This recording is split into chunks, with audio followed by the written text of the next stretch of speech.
Movie open scene లో కమలేష్ అనే మహిళని చూపిస్తారు. ఆవిడ భర్త పేరు వినయ్.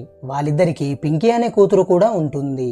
నిజానికి కమలేష పద్ధతులు, కట్టుబాటులు, గౌరవాలు తెలిసిన ఒక గొప్ప మహిళ. ఆవిడ తన కుటుంబాన్నే కాకుండా ఇల్లును కూడా చక్కదిద్దుకుంటూ ఉంటుంది. ఈ విధంగా ఉన్న కమలేషకు అత్తమామలతో పాటు ఒక మర్ది కూడా ఉంటాడు. అతని పేరు అరుణ్. అయితే ఒకరోజు అరుణ్ని తన తోటి కాలేజీ కుర్రాళ్ళు దారుణంగా కొడుతూ ఉంటారు. ఆ సమయంలో కమలేష అక్కడికి వెళ్లి అరుణ్ని కొట్టిన వాళ్ళని కొట్టి వాళ్ళకి బుద్ధి చెప్పుతుంది. ఈ విధంగా జరిగేసరికి అరుణ్ తండ్రి కమలేషని మందలిస్తాడు. తప్పు ఎవరి వైపు ఉందో ముందుగా తెలుసుకోవాలి. ఒకవేళ మన అరుణ్నే తప్పు చేసి ఉండొచ్చు కదా అని అంటాడు. అందుకు కమలేష నా మరిది ఎలాంటి తప్పు చేసి ఉండడని అరుణ్ని వెనకేసుకొస్తుంది. ఇలాంటి ఆప్యాయతల మధ్య అరుణ్ కొన్ని రోజులు గడిపేస్తాడు. అలా ఉండగా ఒకరోజు అరుణ్కి పెళ్లి చేయాలని అందరు నిర్ణయించుకొని అమ్మాయిని చూడడానికి వెళ్తారు. ఆ అమ్మాయి పేరు పూజ. అయితే పూజ అరుణ్తో పాటు మిగతా వాళ్ళందరికీ నచ్చుతుంది, కానీ కమలేషకి నచ్చదు. అదే విషయం అరుణ్ వెళ్లి తన వదినని అడగగా అందుకు ఆవిడ పూజకి ఎలా ఉండాలో, ఎలా నడుచుకోవాలో తెలియదు. ఆమె వేసుకున్న డీప్ నెక్ బ్లౌజ్ బట్టి మన ఇంట్లో సెట్ కాదని నాకు అనిపిస్తుందని అంటుంది. అదంతా విన్న అరుణ్ తన వదినతో, వదిన పూజ నాకు చాలా బాగా నచ్చింది, పెళ్ళైన తర్వాత మనకు నచ్చినట్లు మార్చవచ్చు కదా అని చెప్పి ఒప్పిస్తాడు. ఇక కమలేష చేసేది ఏమి లేక కేవలం తన మరిది ఇష్టపడ్డాడనే కారణంతో పూజ సంబంధాన్ని ఒప్పుకుంటుంది. అలా వాళ్ళిద్దరికి అందరి సమక్షంలో ఎంగేజ్మెంట్ జరుగుతుంది. సీన్ కట్ చేస్తే ఒకరోజు కమలేష తన అత్తగారితో మార్కెట్కి వెళ్లేటప్పుడు రోడ్డు మీద కొంతమంది ధర్నా చేస్తూ ఉంటారు. ఆ ధర్నా వల్ల ట్రాఫిక్ చాలా జామ్ అవుతుంది. అయితే ఆ సమయంలో కమలేష ధర్నాలో తెలిసిన అమ్మాయి సోన ఉండడంతో ఆమె దగ్గరికి వెళ్లి ఈ ధర్నా ఎందుకు చేస్తున్నారని అడుగుతుంది. అందుకు సోన ఎలిజిబిలిటీ హక్కుల కోసం ఈ ధర్నా చేస్తున్నామని కమలేషతో చెప్పి ఆవిడని కూడా ధర్నాలో ఇన్వాల్వ్ చేస్తూ ఉంటుంది. అదే సమయంలో అక్కడున్న పూజని చూసిన కమలేష ఒక్కసారిగా షాక్ అవుతుంది. దాంతో వెంటనే కమలేష కోపంతో పూజని ఇంటికి తీసుకెళ్లి నువ్వేమైనా లెస్బియనా, ఆ ధర్నాలో ఎందుకున్నావని పూజని నిలదీస్తుంది. అందుకామె అలా ఏమీ కాదు, అలాంటి వాళ్ళ కోసం నా వంతు సాయం చేయడానికి నేను అక్కడికి వెళ్ళానని చెప్తుంది. దానికి కమలేష పూజతోటి మాకు పద్ధతి గల అమ్మాయి కావాలి గాని ఇలా రోడ్ల మీద ధర్నాలు చేసే అమ్మాయి కాదని అంటూ మండిపడుతుంది. ఆ మాటలకి పూజ కమలేషతో బయట సమాజం ఎలా ఉందో నీకు తెలియదు, వంటింట్లో మొదలై వంటింట్లో ముగిసే జీవితం నీది, అలా నా జీవితం అయితే కాదు, నేను ఎటువంటి తప్పు చేయడం లేదని వాదిస్తుంది. దాంతో కమలేషకు మరింత కోపం రావడంతో నీలాంటి అమ్మాయి మా ఇంట్లో అడుగు పెట్టే అర్హత లేదనే ఉద్దేశంతో పూజ వేలికి అరుణ్ తొడిగిన ఎంగేజ్మెంట్ రింగుని తీసేసి పెళ్లి సంబంధాన్ని క్యాన్సిల్ చేస్తుంది. ఇలా ఇంతగా జరిగేసరికి కమలేష ఇంట్లో చర్చ మొదలవుతుంది. అప్పుడు ఆవిడ భర్త అయిన వినయ్ కమలేషతో పూజ ధర్నా చేయడం వల్ల నీకు వచ్చిన సమస్య ఏంటిది, అదేమి తప్పు కాదు కదా, ఆమె బాగా చదువుకున్నందువల్ల మన ఇంట్లోకి వస్తే నీ ప్రాధాన్యత తగ్గుతుందని నీ భయం, నువ్వు ఇలా చేయడం చాలా తప్పు, వెంటనే నువ్వు చేసిన తప్పును సర్దిద్దుకో అని అంటాడు.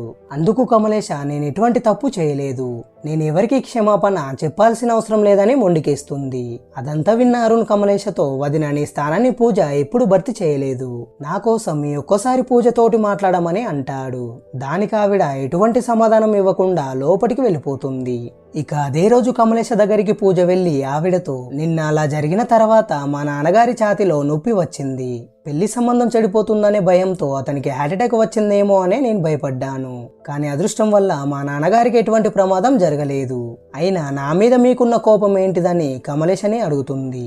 దానికి ఆవిడ నేను డిగ్రీ చేస్తుండగానే నాకు పెళ్లి చేశారు, అందువల్ల నేను నా చదువుని పూర్తి చేయలేకపోయాను, అందరూ బయట సమాజం గురించి మాట్లాడుతుంటే నాకు అర్థమయ్యేది కాదు, ఈ ఇంట్లో సరైన గౌరవం పొందడానికి నాకు 10 ఏళ్లు దాటింది, కానీ నువ్వు బాగా చదువుకోవడం వల్ల పెళ్లి కాకముందే నీకు ఈ ఇంట్లో మంచి స్థానం దక్కింది, బహుశా అలాంటి అసూయ వల్లనే నేను ఈ విధంగా నడుచుకున్నానేమో, అందుకు నన్ను క్షమించు, నా మర్ది చాలా మంచివాడు, అతన్ని ఎప్పుడు బాధ పెట్టకని చెప్పి అందరి ముందే పూజకి రింగును తొడిగి తన తప్పుని సర్దిద్దుకుంటుంది.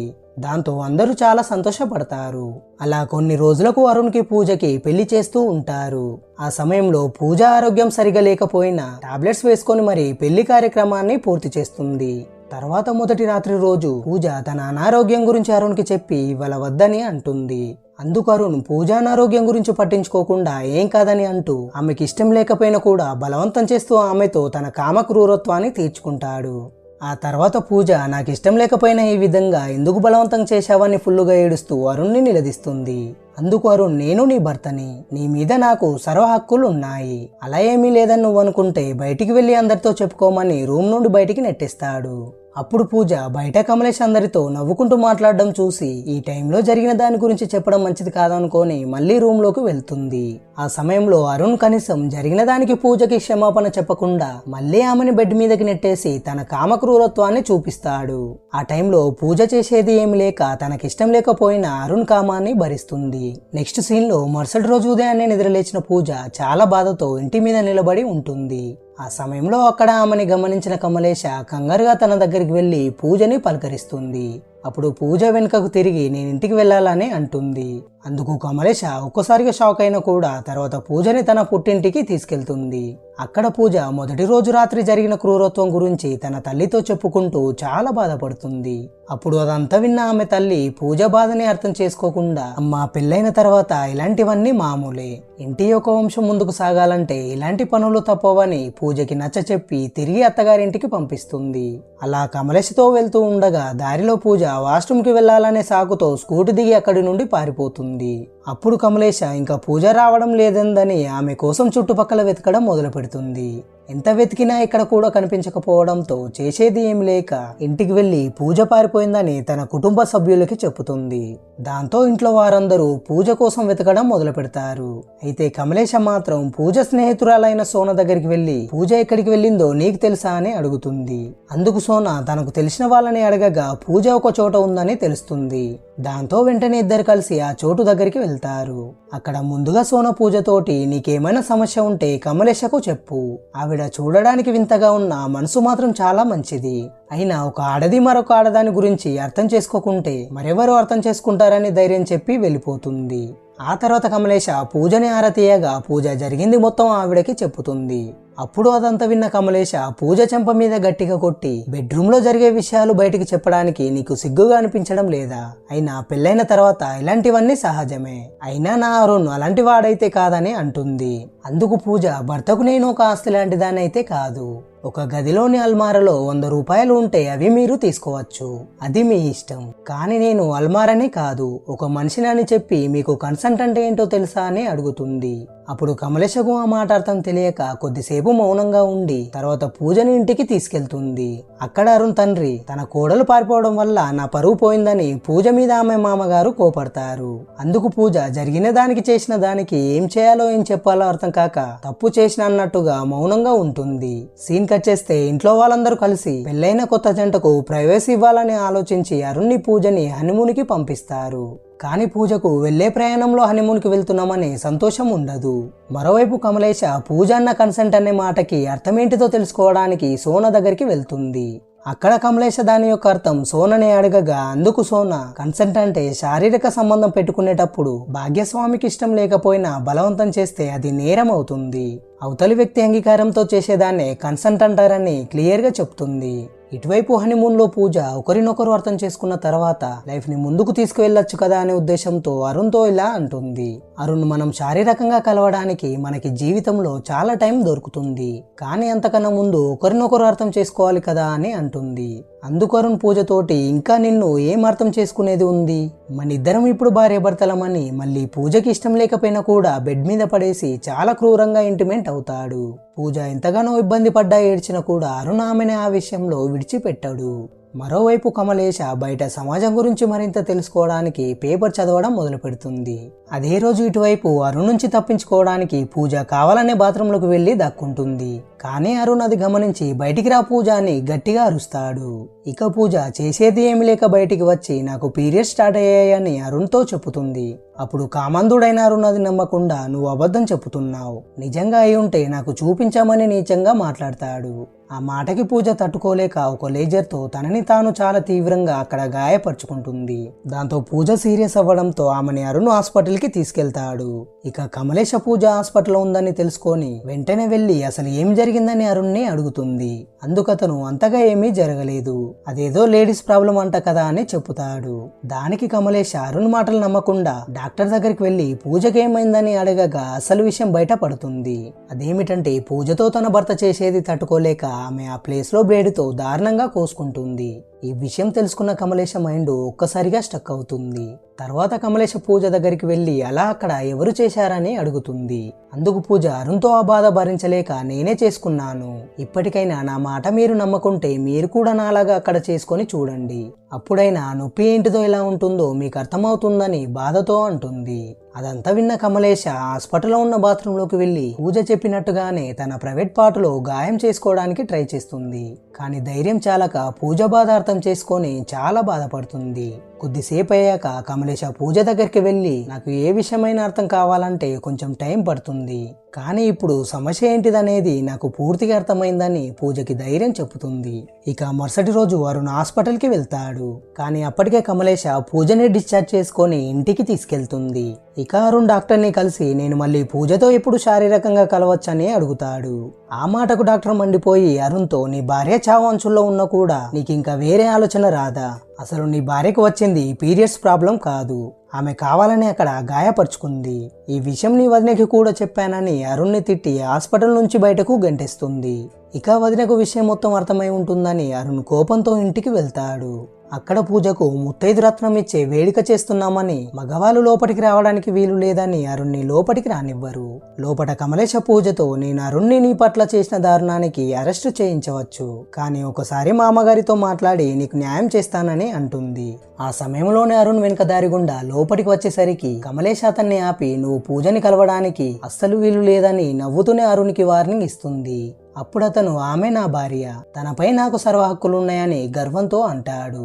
అందుకు కమలేష నువ్వు చేసిన తప్పులకు శిక్ష అనుభవించే వరకు నిన్ను పూజ దగ్గరికి రానివ్వని అంటూనే అరుణ్ చేతికి ఒక దారం కడుతూ ఇది నీ రక్ష కోసం కట్టే రక్ష సూత్రం కాదు, నిన్ను జైలుకి పంపించడానికి కడుతున్నానని శపథం చేస్తుంది.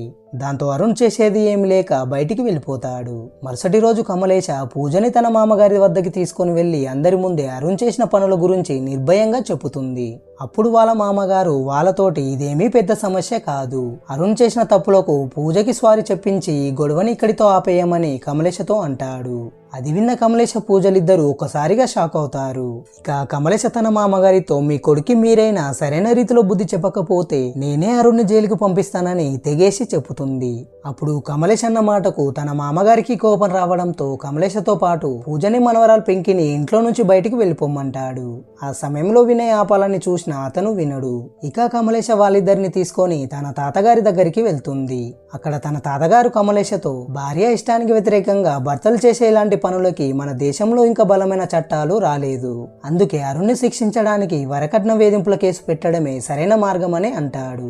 అందుకు కమలేష తన తాతగారితో తప్పుడు కేసుతో శిక్ష పడేలా చేస్తే దానికి అర్థం ఉండదు, చట్టాలు ఉన్నా లేకపోయినా నిజాయితీగా పోరాడదామని అంటుంది.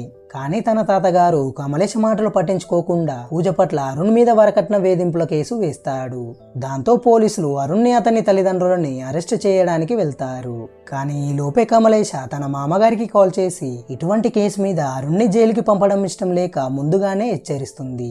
దాంతో వెంటనే అరుణ్ తండ్రి ఒక లాయర్ని మాట్లాడి అరుణ్కి బెయిల్ వచ్చేలా చేస్తాడు. ఇటువైపు ఈ విషయం తెలుసుకున్న పూజ కోపంతో ఇలా ఎందుకు చేశావని కమలేషని అడుగుతుంది. అందుకు ఆవిడ నేను నిజాయితీగా గెలవాలని అనుకుంటున్నాను, మనం ఇలా మోసం చేసి గెలవడం నాకిష్టం లేదని పూజతో అంటుంది. మరోవైపు కమలేష మామగారు తన కొడుకులిద్దరిని కారులో కూర్చోబెట్టి పూజ తండ్రిని కలవడానికి వెళ్తాడు. అక్కడ తను పూజ తండ్రితో మీ కూతురికి విడాకులు కావాలా లేక అత్తగారింటికి పంపుతారా అంటూ మీరే నిర్ణయం తీసుకోమని అంటాడు. అందుకతను మేము కన్యాదానం చేసేశాం, నా కూతురుకు విడాకులు కావాలని నేనెందుకు అంటాను, అయితే పూజని మీ ఇంటికి పంపడానికి ఏదైనా చేస్తానని బదిలిస్తాడు. సరిగ్గా ఆ సమయంలోనే కమలేష మామగారు పూజ తండ్రికి అనారోగ్యం వచ్చేలా ఒక మందుని నీళ్ళలో కలిపి అతనికి ఇస్తాడు. మరోవైపు కారులో కూర్చున్న వినయ్కి తన తమ్ముడు అరుణ్ని చూస్తూ ఉంటే అసహ్యం వేస్తూ ఉంటుంది. అది గమనించిన అరుణ్ వెంటనే కారు దిగి నేను తప్పు చేశానని మీకు అనిపిస్తే నన్ను కొట్టండి, కనీసం నీ భార్య ముందు నువ్వు మగాడిలా లేకపోయినా నీ తమ్ముడు ముందైనా ఉండని కోపంతో అంటాడు. ఆ మాటకు వినయ్కి ఎంత కోపం వచ్చినా కూడా తన తమ్ముడితో భర్త మగాడని అనిపించుకోవడానికి ఆ విషయంలో వాళ్ళకి ఇష్టం లేకపోయినా కూడా అలా ప్రవర్తించి రప్పించుకోవడం కాదు, భార్య ఇష్టాలేంటివో కూడా తెలుసుకోవాలి, అదే అసలైన మగాడి లక్షణమని శాంతితోనే అంటూనే బుద్ధి చెబుతాడు. ఆ సమయంలోనే ఇటువైపు పూజ తండ్రికి హార్ట్ స్ట్రోక్ రావడంతో అతన్ని హాస్పిటల్కి తీసుకెళ్లి ట్రీట్మెంట్ ఇప్పిస్తూ ఉంటారు. ఇక విషయం తెలుసుకున్న పూజ చాలా కంగారుగా హాస్పిటల్కి వెళ్లి తన తండ్రిని కలుస్తుంది. అప్పుడు అతను తన కూతురుతో జరిగిన విషయాలు గొడవలు పక్కన పెట్టి అత్తగారింటికి తిరిగి వెళ్లి నీ కాపురాన్ని చక్కదిద్దుకోమ్మా అని అంటాడు.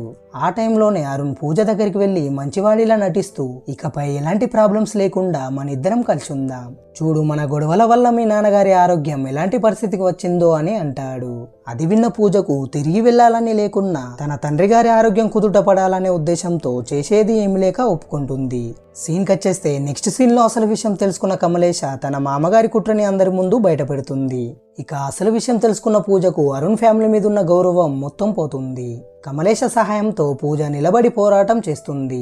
భార్యకి ఇష్టం లేకపోయినా కూడా ఆమెని బలవంతం చేస్తూ నేను మగాడిని అని ఎగిరే వాళ్ళు అసలైన మగవాళ్లే కాదని నిరూపిస్తుంది. ఆ సమయంలో అరుణ్ ఎంత బ్రతిమలాడినా క్షమాపణలు అడిగినా అవి ఎటు కాకుండా పోతాయి. ఇక ఫైనల్ గా కమలేష శపథం చేసినట్టుగానే అరుణ్ని పోలీసులకు అప్పగించి జైలుకి పంపిస్తుంది.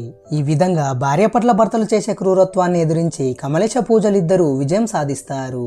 ఇక ఈ సీన్ తోనే చిరాయి అనే సీజన్ 1 వెబ్ సిరీస్ ఎండ్ అవుతుంది. ఈ వీడియో మీకు నచ్చినట్లయితే ఒక లైక్ చేసి ఈ మూవీ మీద మీకు కలిగిన ఒపీనియన్ ని కామెంట్ చేయండి. మరిన్ని ఇటువంటి ఇంట్రెస్టింగ్ స్టోరీల కోసం ఛానల్ ని సబ్స్క్రైబ్ చేసుకొని నోటిఫికేషన్ ఆల్ లో ఉంచుకోండి. Thanks for watching.